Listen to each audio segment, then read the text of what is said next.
Alors, ailleurs, c'est quand même différent. Au Congo, Kinshasa, non loin de chez nous, l'assassinat de Floribert Chebeya le 2 juin 2010, jusqu'à aujourd'hui, les personnes soupçonnées d'avoir participé à l'assassinat de ce militant des droits de l'homme et fondateur de l'association La Voix des Sans-Voix, si je ne m'abuse, les assassins présumés continue d'être traqué au Congo. Au Burkina Faso, il y a le cas Norbert Zongo qui, lui, avait été assassiné depuis 1998 et jusqu'à aujourd'hui, on cherche à connaître la vérité sur cette affaire, ou même du président Thomas Sankara, mort le 15 novembre 1987. Jusqu'à aujourd'hui, on cherche à savoir la vérité sur cette affaire. Mais on voit bien qu'il y a d'abord l'implication des familles et également de la société civile. Mais au Cameroun, on tourne un peu la page trop vite, non? Au Cameroun, en fait, on tourne la page trop vite. C'est-à-dire qu'on a la mémoire courte. On oublie facilement, et pourtant, l'oubli, c'est la ruse du diable.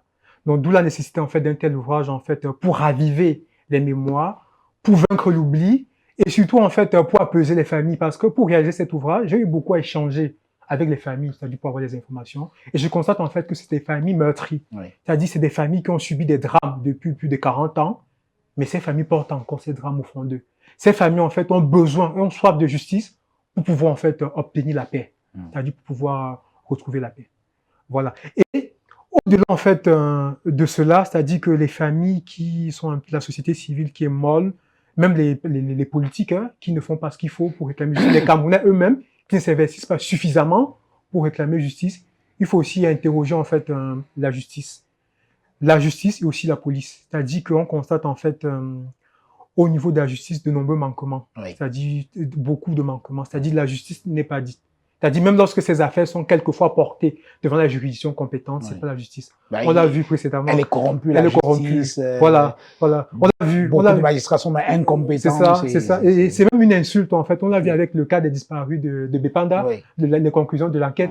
On l'a vu, par exemple, avec l'affaire Dikoum. C'est-à-dire où Marinette Dikoum assassine son mari en 1983 pour filer le parfait amour avec son amant. C'est-à-dire que aujourd'hui, toutes ces personnes qui avaient tué ce monsieur sont aujourd'hui libres. Et Marinette est même sortie quelques temps avant la date prévue. Il y a eu une erreur. Voilà, parce que c'était pas une erreur, c'était qu'elle avait réussi à voir le régisseur de la prison, qui a fini par être aussi son amant. Il a réussi donc à faire ce qu'il fallait pour qu'elle sorte, même si après elle a été ramenée en prison. Donc en fait, la justice en fait est vraiment défaillante en fait. Il y a beaucoup. Et aussi, je parlais aussi de la police, aussi des enquêtes.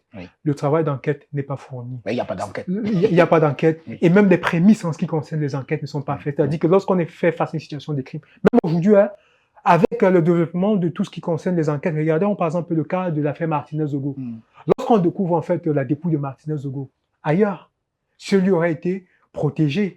C'est-à-dire que le lieu allait être protégé, on allait barrer, il y avait des personnes qui allaient venir pour prendre les empreintes. Les prélèvements, parce que le corps a été manipulé, tout vêtements étaient là, les individus qui ont touché ces vêtements-là.